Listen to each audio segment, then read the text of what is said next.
In the endless dark between stars, where no light reached and silence ruled, a strange sound echoed through the void. It wasn't a normal signal or a coded distress call. It was a soft, constant cry that felt like pain and sadness rolled together. This sound traveled across space, reaching ships, colonies, even deep scanning satellites. It wasn't loud, but it pressed into minds, making people feel uneasy, afraid, even sick. Many tried to trace it, but it came from a drifting alien warship, the kind known to belong to the Threxian Empire, a powerful and dangerous species who had once tried to wipe out humanity. The ship wasn't moving. Its lights were dim. Power was failing. Yet the sound kept coming from it, like the ghost of a child trapped in metal walls. Inside that broken ship was Queen Jeriah of the Threxians, proud and strong even in ruin. Around her stood armed guards and loyal advisors, but all of them looked helpless. In the queen's arms was her newborn daughter, a baby who hadn't stopped crying since birth. They had tried everything: medicines, Threxian songs, mind-calming machines. Nothing worked. The child's cry was more than sound, it had power. A strange psychic wave flowed from her tiny body. It messed with minds, bent reality in small ways, and left even the toughest warriors trembling. She was not an ordinary Threxian. Her blood was mixed. She was part something else, something they couldn't understand. She was part human. Far away, on Earth's edge colonies, human scientists began to suffer nosebleeds and blackouts when they tuned into deep space channels. Aboard the orbital station Helios 4, one man screamed in his sleep, saying the stars were crying. No one knew what it meant until Earth's Galactic Council branch received a decoded message, a raw stream of psychic waves tied to a single ship's location. The council held an emergency session. The source had to be found and silenced before. The cry tore through human space and caused real damage. But when they discovered the ship was Threxian, many wanted to leave it alone. The Threxians had been enemies in the last war. Why should humans care? Some even hoped the ship would drift into a black hole and vanish, but others feared the signal would grow stronger. It was already touching minds from millions of kilometers away. Something had to be done. A ship was chosen, the UHS Resolute, a powerful human warship led by Captain Darius Cole. He was a legend, a war hero who had survived the Threxian ambush at Vega 12 and returned to fight again. He was also known for his level head and deep patience. If anyone could handle the unknown, it was him. The Resolute was sent across deep space toward the dying signal. As it neared the Threxian ship, the crew felt the effects. Nightmares, headaches, strange whispers when alone. Still, they held their course. Cole stood calmly on the bridge, staring at the strange shape of the alien ship ahead. It looked wounded. Its wings bent, armor scarred, engines barely warm. But inside, that cry still echoed. A small boarding crew was formed. Cole led them himself. They entered the alien ship through a torn hangar bay, guns raised. But what they found wasn't an ambush. It was silence, except for the soft sound of crying that hit their minds like wind. The guards didn't attack. They knelt. Some were crying themselves. The queen stood in the center, holding her child tightly, her royal cloak torn and stained. She looked directly at Cole, proud and tired. Her voice was rough but steady when she spoke. She said the baby hadn't stopped crying since birth, that she was part human, that none of their doctors, priests, or machines could comfort her. She looked at Cole and said, "We need your kind." Cole blinked, stunned. Threxians asking humans for help. A child that was part human? Impossible. But then he looked at the baby. Her skin had the soft blue tone of the Threxians, but her eyes were shaped like his own. They were filled with pain and confusion, but also something deeper something. Human. It struck him hard. This wasn't just an enemy child. This was a child who didn't belong in either world. And her suffering was becoming dangerous. If the psychic waves kept growing, they could cause real damage to human space, yet no one knew what to do. No machine could measure what the baby was feeling. No alien technology could block her cries. Cole realized one thing: this was not a battle to win with guns. This was something different, something much harder. And he, a soldier trained to fight and kill, was now standing before the one enemy he couldn't shoot, a crying child who needed help. And maybe, just maybe, a piece of him was the answer she was crying for. Captain Darius Cole walked deeper into the Threxian ship with his team behind him, their weapons lowered but ready. The halls were strangely quiet, except for that constant, soft cry that echoed all around them, not loud in their ears, but loud in their minds. The air felt heavy, like sadness had soaked into the metal walls. As they moved through the ship's heart, strange things happened. Lights flickered without cause. The ship's systems showed signs of stress, as if the cry was affecting even the machines. When they reached the central chamber, the Threxian guards didn't raise their weapons. They stood aside, their faces pale and tired, their eyes showing signs of sleeplessness and fear. At the center of the chamber, standing tall despite the strain, was Queen Jeriah. Her skin shimmered with the deep blue-purple of royal Threxians, her head high and her voice calm. But her eyes were tired, her arms trembling slightly as she held the source of the cry, a small infant wrapped in fine cloth, crying softly, endlessly. The queen looked at Cole with a cold, unreadable gaze and said that they had tried everything to stop the baby's cries. None of their methods worked. Their greatest healers had failed. Their machines, their songs, their sacred rituals, nothing helped. The queen admitted the child was different. She was not fully Threxian. She was part human. That truth made Cole take a step back, his heart racing. There had always been rumors about what had happened during the last war, when some human soldiers were captured and never returned. Some were believed dead. Some were feared taken for experiments. Now one of those stories stood before him, crying and alive. He asked if the baby's father was human, and the queen said nothing at first. Her silence was enough. The child's eyes, wide and shaped like human eyes, looked up at Cole with confusion, pain, and something else. It wasn't fear. It was recognition. The queen said that the child was dying inside, not physically, but emotionally and mentally. The mixture of Threxian and human blood gave her gifts the Threxians didn't understand: emotions too strong, thoughts too wild, and pain too deep. She needed something they could not give. She needed someone who understood both war and care, strength and softness. The queen said Cole was her only chance. He didn't answer right away. His team looked to him, unsure. Some were angry. Others afraid.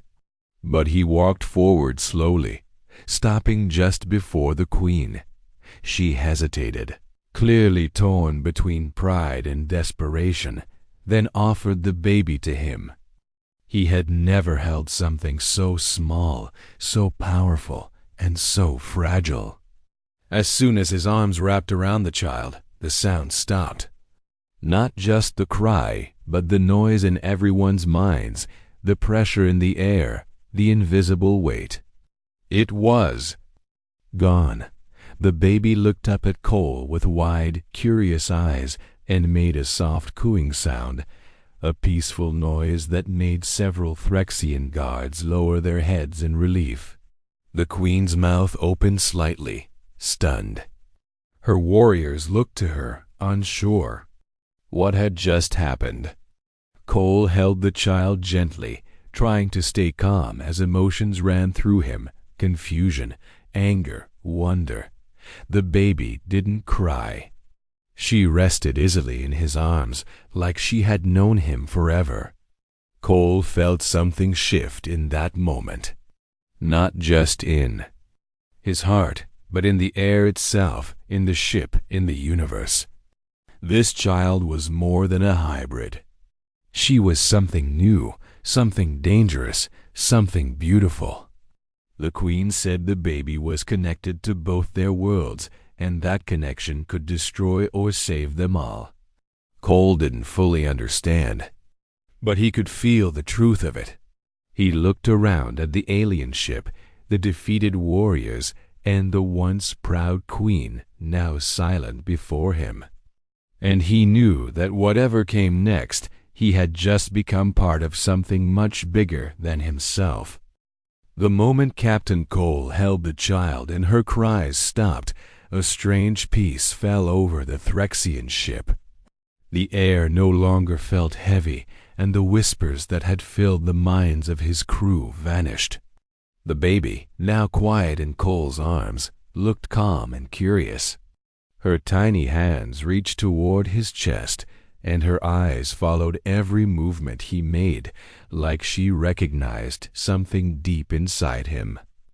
The queen, who had been silent with shock, finally spoke in a soft voice, saying that no one, not even the Tui, highest Threxian priest, had ever been able to calm the child. The guards lowered their weapons fully now, many of them falling to their knees, not out of weakness but relief. Some wept openly, but this peace would not last. Back on Earth, news of the human Threxian contact spread quickly. The council, already tense about the growing psychic signal, was furious when they heard Cole had taken the baby aboard the Resolute. They believed he had broken protocol, acted without permission, and risked the safety of every living being. Connected to the shared psychic network that ran quietly through the galaxy. Reports were already coming in from nearby colonies' crew members on listening posts had suffered seizures. Ships passing near the original signal zone had lost control, their pilots disoriented by hallucinations or deep emotional distress. It was now clear that the child wasn't just a baby. She was a living mind wave, sending emotional pulses so strong they could harm systems and people alike. Her power came from the mix of human thought and Threxian psychic ability, a mix that had never existed before. She was not trained, not aware of her strength, and because of that, she was dangerous. The council leaders held a secret vote. Some wanted the baby destroyed before she grew stronger. Others believed she could be studied or controlled. But all of them agreed on one thing: she could not remain in Cole's care. The order was sent: retrieve the child or neutralize her. The Resolute, still parked near the Threxian vessel, was warned. Cole, sitting quietly in his quarters with the baby in his arms, read the message on his screen. The words were cold, political, and without mercy. His hands tightened around the baby, who was now asleep against his chest, her small breath warm and steady. He looked at her and then at the door. He knew what was coming. The council would send warships. He would be called a traitor, and if he didn't hand her over, they would use force. The queen entered his quarters, silent as ever, but this time without guards. She sat across from him and said the child had chosen him, that her mind had connected to his in a way Threxians couldn't understand. She told him a legend from their oldest records, a story about a warrior not of their blood who would calm the cry of stars. Cole didn't care for stories or prophecy, but he did care for the child in his arms. She had stopped crying the moment he touched her. That meant something, and he wasn't going to give her up. Not to the council, not to anyone. Around them, tension grew. The baby's powers flared again when the council's ships came close, and several minds on board those ships broke. Officers collapsed. Communications were filled with screaming and static. Some ships had to pull back. It was clear now, her emotions could reach far beyond any normal range. She could destroy without ever touching a weapon. But in Cole's presence, she was calm. That made him the only one who could keep her safe and keep the galaxy from falling into madness. The council had no choice. They would come with force. Cole prepared his ship. He didn't plan to attack, but he wouldn't surrender either. He knew what they didn't. This child wasn't a threat. She was a chance, maybe the only one to bridge two species who had hated each other for generations. She was the future, and he would protect her with everything he had. Captain Cole stood on the bridge of the Resolute, staring at this star map showing dozens of ships moving toward them. The Galactic Council had sent a fleet fast, well-armed, and without patience. They were coming to take the child. On the other side of the map, a smaller but powerful group of Threxian ships moved into position as well. These weren't enemy vessels anymore. They had declared loyalty to Queen Jeriah and the child, calling her the Starbound heir, and Cole, the Bondfather. Ancient Threxian prophecies, once ignored, were now taken seriously. The baby was seen as a sign of a new age, one where human and Threxian blood could unite the stars. But for the council, she was still a danger. Talks began, short and sharp. The council demanded Cole hand over the baby to a secure lab on Earth for study and protection. The Queen refused. Cole refused. The baby, Lyara named by the Queen, had shown no harm while with Cole. Her powers only flared when she was upset or afraid. With him, she was peaceful. Cole argued this, but the council didn't care. They feared what she might become if she wasn't under their control. That fear grew when scans revealed something shocking. Lyra's psychic field was linked to a hidden energy source near the galaxy's core, something long believed to be a massive web of psychic energy that connected every living mind. She wasn't just powerful. She was a key, a bridge to something bigger, older, and more mysterious than anything the council had ever known. If trained, she could reshape how the galaxy thought, felt, even governed itself. That kind of power terrified them. So, without warning, the council broke off talks and sent an order: capture the child by force. Cole received the message just before dawn cycle. He stood before his crew, told them the truth, and gave them a choice: stay and defend Lyara, or leave. No one left. These soldiers had followed Cole through war, and they trusted his judgment. The Threxians, too, swore to stand beside him. Their old war with humans no longer mattered. Now they had something bigger to protect. The Queen stood beside Cole as the ships prepared. She no longer looked tired or afraid. Her eyes burned with royal fire. She told Cole that Liara had come there. Most violent warriors, with a single glance that maybe this was the peace both species had waited for. Cole didn't believe in destiny, but he believed in doing what was right. And handing over an innocent child to people who only saw her as a threat wasn't right. So he set his jaw, gave the order to raise shields, and prepared for what could be the war that decided the fate of the galaxy. The first shot was silent, just a flash of light in the distance, but it marked the beginning of the battle that would be remembered for generations. The Council fleet moved fast, their warships forming a wide arc meant to surround the Resolute and its Threxian allies. Captain Cole stood firm, issuing calm orders while watching enemy ships close in. The Resolute opened fire with precision, its railguns and plasma turrets cutting through the vacuum of space like lightning. Beside it, Threxian cruisers launched heavy particle blasts, their engines glowing with power. The battlefield lit up in colors red, blue, green, each flash meaning a ship damaged, a crew fighting to survive. Council ships fired back with everything they had, launching missiles and focused energy beams. For every ship the defenders destroyed, another came to take its place. The child, Liara, began to cry again. Not with fear, but confusion. She could sense the pain, the anger, the terror all around her.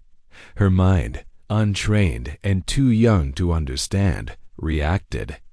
A pulse of invisible energy rippled from her small body, passing through the ship and into space. The wave hit every vessel. Nearby, inside the Council ships, chaos spread. Pilots saw hallucinations.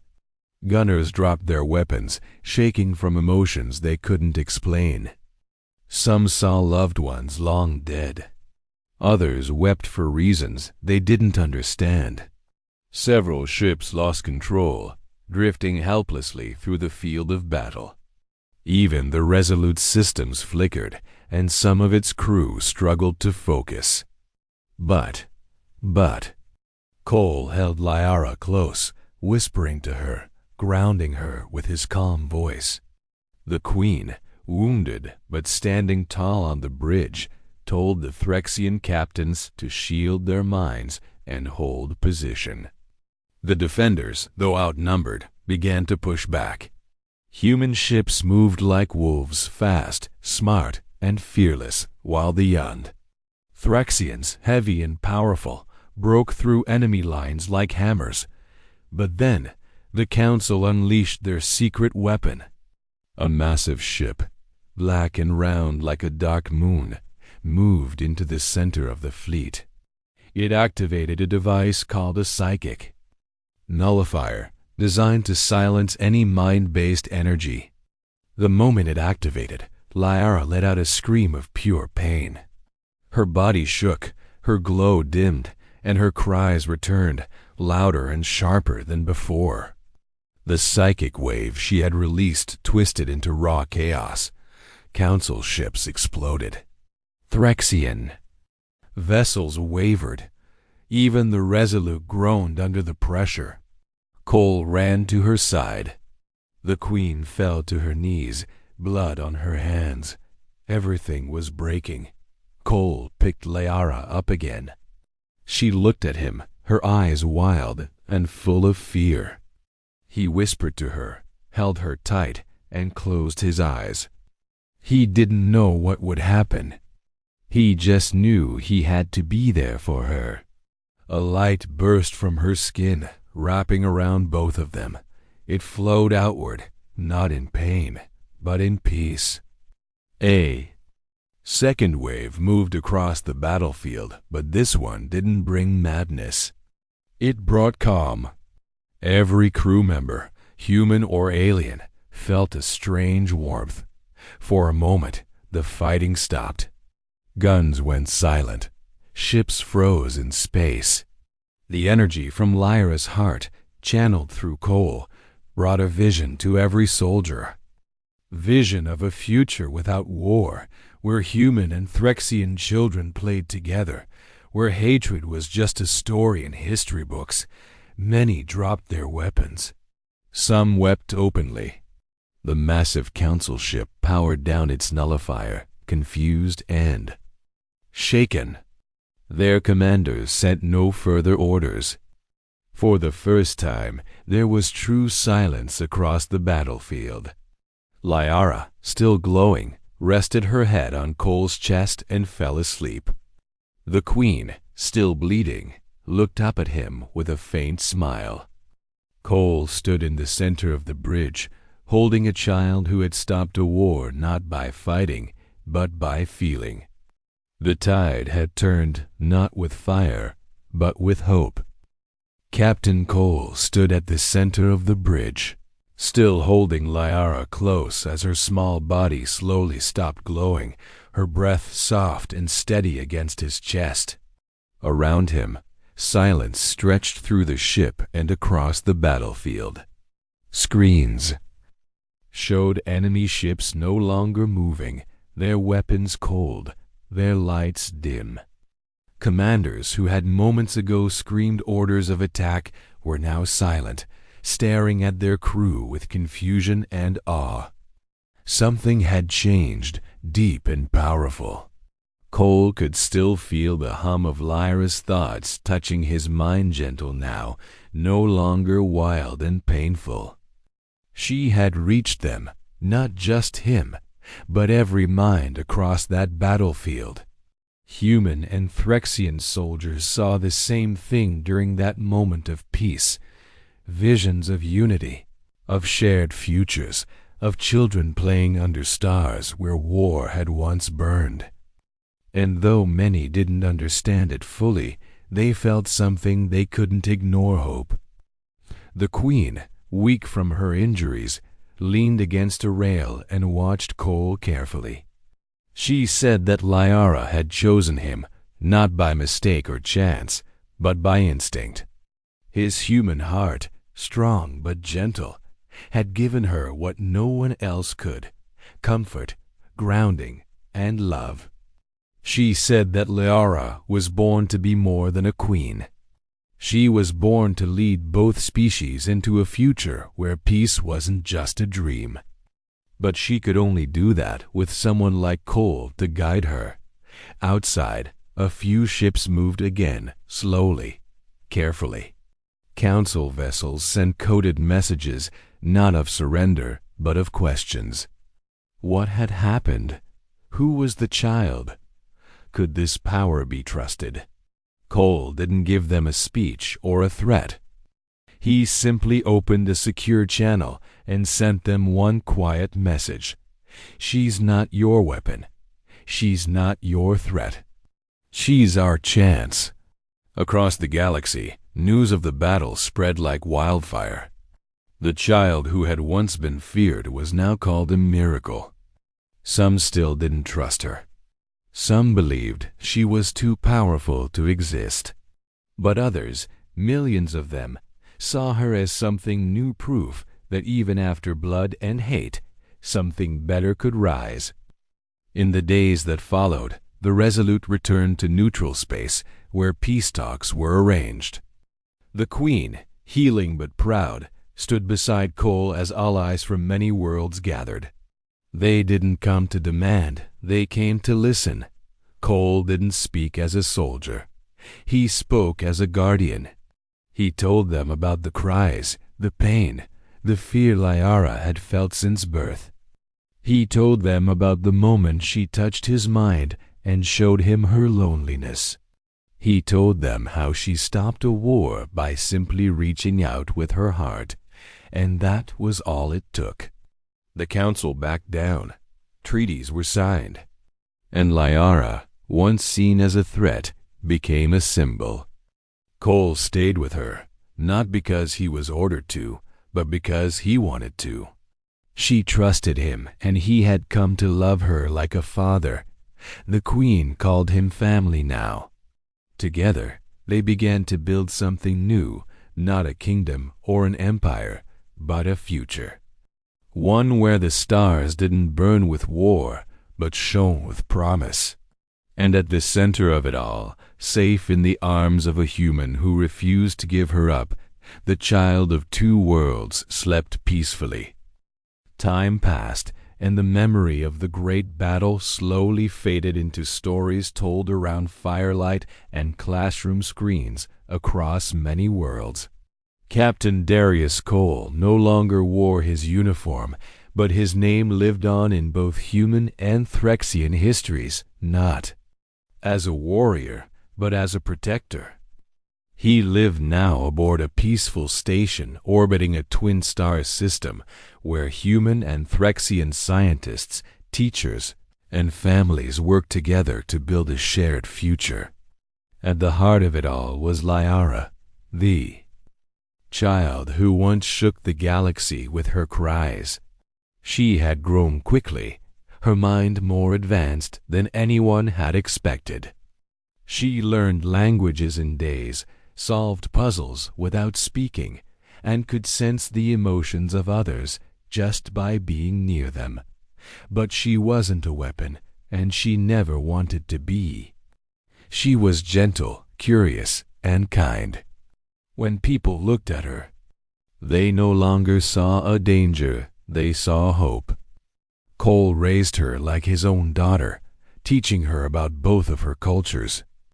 He took her to Earth, where she touched the soil of his home and smiled at the stars above. He brought her to Threxia, where she stood beside Queen Jeriah and listened to ancient songs sung by the royal choir. Everywhere she went, people bowed not, out of fear but respect. Yet even with peace, some shadows remained. There were still voices that whispered behind closed doors, saying Lyra's power was too much for one being. Some feared what might happen if she lost control again. Others wanted her as a symbol for their own causes. But Cole protected her, fiercely, just as he had when she was a baby. He didn't let politics or fear twist her path. Instead, he reminded everyone that she was still a child one who needed love, guidance, and space to grow. One day, a small group of old council leaders tried to pass a motion to bring Lyara under their control again, this time claiming it was for education. But before the vote, Lyara herself appeared before them. She stood tall and calm, with eyes that held the depth of the stars. She didn't speak with power. She spoke with truth. She said she loved both humans and Threxians, and she would not be a weapon for anyone. She told them she dreamed of a future where no child had to cry alone in the dark. Her words, soft but strong, ended the vote before it began. The room fell, silent, and one by one, even her former enemies stood and clapped. Later that night, as the stars glowed through the wide windows of the station, Cole sat beside her on the balcony. She leaned against him, tired from the long day, and asked if he believed she could really change the galaxy. He looked at her with a small smile and said, "You already have." Above them, ships from many species passed through peaceful lanes of light. No gunfire, no running. Just movement, trade, and learning. The galaxy had been broken once. But now it was healing because one baby had cried and one human had picked her up and refused to let go. That simple act had changed everything.